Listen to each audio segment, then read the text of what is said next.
Prajurit timah yang sabar. Ini bukan sebuah cerita lama. Monu adalah bocah kecil yang tinggal bersama orang tuanya di rumah yang besar. Monu menyukai dan punya banyak mainan. Setiap mainan baru yang ada di pasar, orang tua Monu pasti akan membelikannya. Kamarnya dipenuhi dengan beruang Teddy, Barbie, dan mobil balap. Suatu ketika, Ibu Monu membawakannya kotak yang terbuat dari timah. Apa itu, Ibu? Ini untuk anakku tersayang, prajurit timah. Sekarang kau punya prajuritmu sendiri. Mereka akan melindungimu. Wow, prajurit timahku. Di dalamnya terdapat 100 prajurit kecil yang terbuat dari timah. Dari 100 prajurit itu, ada 1 prajurit yang berbeda. Oh, prajurit yang malang ini hanya punya 1 kaki, Bu. Oh, mereka pasti tidak sengaja menaruhnya. Dia rusak. Mama akan mengembalikannya. Tidak, Bu. Bukankah Ibu bilang jika menjadi beda itu tidak berarti jahat atau salah, kan? Maka dia hanyalah berbeda. Aku akan jadikan dia kapten. Akan kuberi nama Kapten Tin. Sisanya terlihat sama. Tidak bisa kuberi nama. Aku tidak akan tahu prajurit yang mana yang sedang kumainkan. Tapi aku akan tahu yang mana Kapten Tin. Dia adalah prajurit yang istimewa. Oh, anakku, kau pintar sekali. Kau memang benar. Tidak ada yang rusak padanya. Dia hanya berbeda dari yang lain.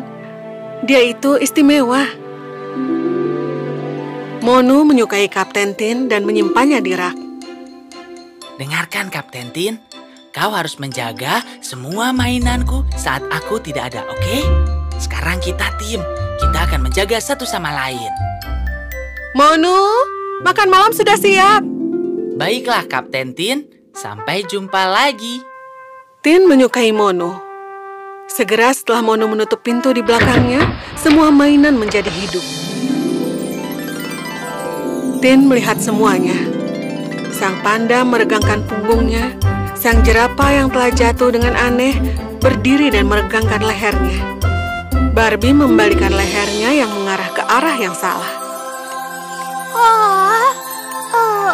Waktunya bermain. Di mana Monu? Ada apa denganmu? Dia bermain bersama kita beberapa menit yang lalu. Oh, iya ya, aku kelelawar. Aku tidur di siang hari. Itu bukan salahku.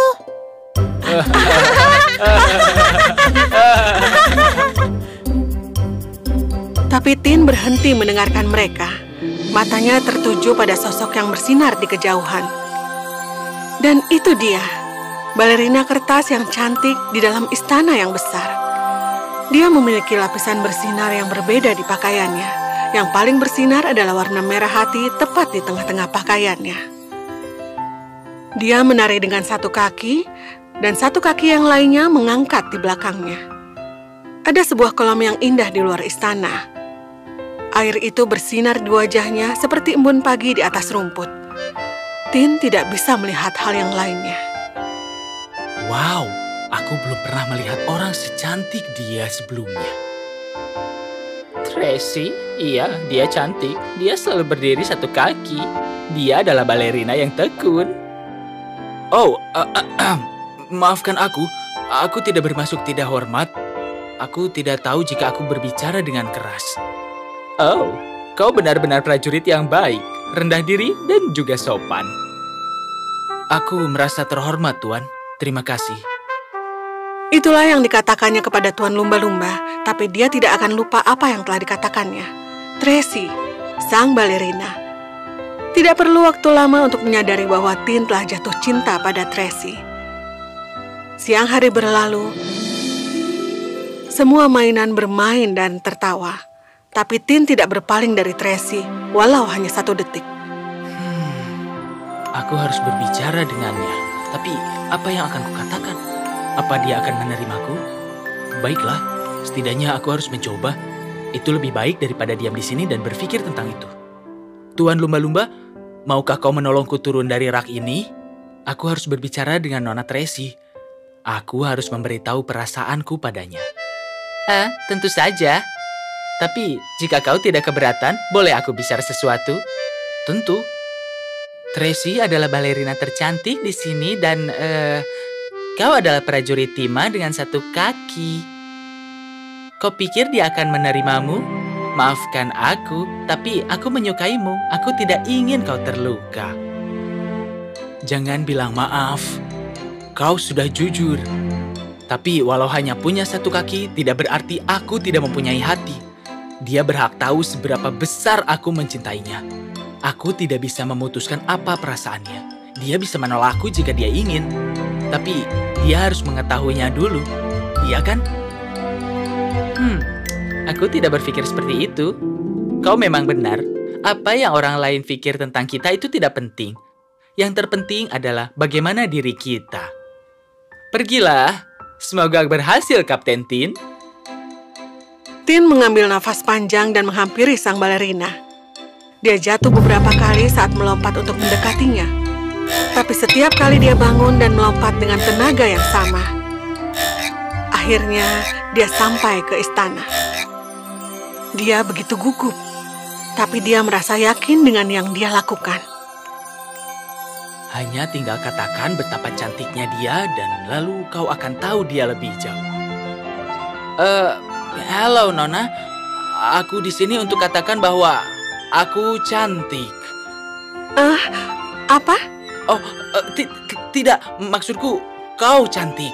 Maksudku, bukan berarti yang lainnya jelek, tapi maksudku tidak ada yang jelek. Istana ini juga sangat cantik. Kolam ini, jerapah, dan juga panda. Semuanya makhluk yang cantik. Bukan maksudku memanggilmu makhluk. Oh, aku harus berhenti berbicara. Kau pasti Kapten Tin, kan? Aku harap kau baik-baik saja. Kau jatuh berapa kali? Oh, iya. Ada sedikit tantangan untuk berjalan dengan satu kaki. Iya, maafkan aku. Oh, sudahlah. Melompat adalah olahraga yang baik. Iya. Tracy tidak bisa memalingkan pandangannya dari Tin. Dia tidak pernah melihat prajurit yang memiliki keinginan yang sangat kuat. Dia pasti sangat istimewa.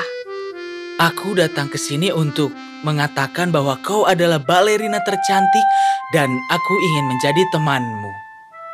Terima kasih, Kapten. Tin dan Tracy menghabiskan malam di dekat kolam, berbincang dan tertawa. Itu adalah malam terbaik bagi mereka berdua. Ayo, lihat mainan baruku. Akan kuperkenalkan kepada kapten baruku. Dia kuat dan juga tampan. Kapten Tin. Oh, di mana dia? Bu, apa ibu melihat Kapten Tinku? Banyak sekali mainan. Prajurit Tima. Tunggu, dia rusak. Aku harus membuatkannya perpisahan yang layak. Biarkan dia pergi dengan perahu. Pergilah, prajurit. Selamat jalan. Oh, tidak. Apa? Aku pergi kemana? Air itu mengalir dengan kecepatan tinggi. Tidak ada yang bisa Tin lakukan. Tidak. Tidak, aku harus kembali ke atas sana. Kembali ke Monu dan juga ke Tracy. Tapi sebelum Tin bisa berpikir sesuatu, dia terjatuh lebih dalam ke selokan. Air itu mengalir lebih lambat sekarang.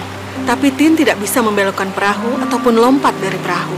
Dia tahu dia akan tenggelam dalam air. Berjam-jam berlalu dan prajurit yang sabar itu tetap berusaha untuk membelokkan perahu. Lalu kemudian... Tidak! Air itu bersatu dengan laut. Perahu telah hancur sepenuhnya. Tin terbuat dari timah. Dia berusaha tapi tidak dapat berenang. Tin tenggelam ke dasar lautan yang luas. Oh, Tracy, maafkan aku. Tidak, aku tidak boleh menyerah. Aku Kapten Tin. Akan kuhabiskan sisa hidupku untuk kembali ke Tracy dan juga Molly. Tapi tantangannya belum berakhir. Saat Tin duduk dan akan melompat mencari jalan, seekor ikan besar datang menghampiri dan menelannya. Oh tidak, ikan bodoh. Aku bukan makanan. Biarkan aku keluar. Prajurit yang sabar itu terus bergerak di dalam ikan untuk keluar. Ikan itu merasa tidak nyaman. Lalu ketika naik ke permukaan, dan kemudian... Kena kau. Akan kusajikan ikan lezat hari ini. Sang koki membawa ikan itu ke dapur dan memotongnya dengan pisau yang besar dan tajam. Oh, apa? Apa ini? Sebuah prajurit timah? Sang koki dengan cepat mencuci prajurit dengan air keran. Dia ingin memperlihatkan ke orang-orang apa yang telah dia temukan. Lagi pula, seorang prajurit telah kembali dari perjalanannya. Tapi Tin merasa berbeda. Dia tidak menyadari wajah sang koki, tapi dia menyadari sesuatu yang lain. Kenapa tempat ini terlihat tidak asing? Bagaimana bisa? Mungkin aku terbentur terlalu keras. Ternyata Tin benar. Dia pernah berada di situ sebelumnya. Ini adalah rumah yang sama. Dia kembali ke Monu dan cintanya, Tracy. Itu Kapten Tinku. Aku kehilangan dia kemarin. Oh, terima kasih sudah membawanya kembali. Tin begitu bahagia melihat Monu, tapi matanya mencari kekasihnya, Balerina. Dan itu dia. Berdiri tepat di tempatnya. Menunggu Tin. Saat Tin melihatnya, matanya tidak bisa bergerak. Dia tidak menyadari saat sang koki terpleset dan Tin terlempar ke perapian. Tidak, Kapten Tin. Tapi sudah terlambat. Tin meleleh. Tapi dia tidak kesakitan. Dia terus memandang sang balerina. Tracy juga tidak bisa melepaskan pandangannya dari sang prajurit. Andai saja dia bisa pergi bersama Tin. Lalu kemudian Monu mempunyai ide. Dengan cepat dia berlari ke jendela dan membukanya. Ini, angin akan menghentikan apinya. Tapi angin tidak dapat menghentikan api. Yang terjadi adalah mendorong balerina kertas ke perapian. Oh tidak, Tracy. Semua mainan melihat saat Tracy dan Tin terbakar dalam api. Terlihat senyum di wajah mereka. Akhirnya mereka bersama. Sampai ibu tiba, api telah membakar balerina kertas dan prajurit timah. Tidak ada yang tersisa dari mereka. Oh ibu, Tracy dan Tin sudah tidak ada. Oh, maafkan aku, anakku sayang. Apa itu? Apakah itu hati? Itu sebuah hati. Sebuah hati hitam yang terbuat dari timah yang meleleh. Ada hati yang lebih kecil berwarna merah di tengahnya. Seperti yang ada di pakaian sang balerina. Itulah yang tersisa darinya. Monu mengerti mainannya baik-baik saja. Dia mengerti apa yang telah terjadi. Dia tersenyum dan menyimpan hati itu di rak yang paling atas. Tidak ada yang akan mengganggu Tracy dan Tin sekarang. Mereka akan selalu bersama, dan sekarang Monu tidak akan kehilangan mereka. Sekarang Tracy dan Tin tidak akan terpisahkan.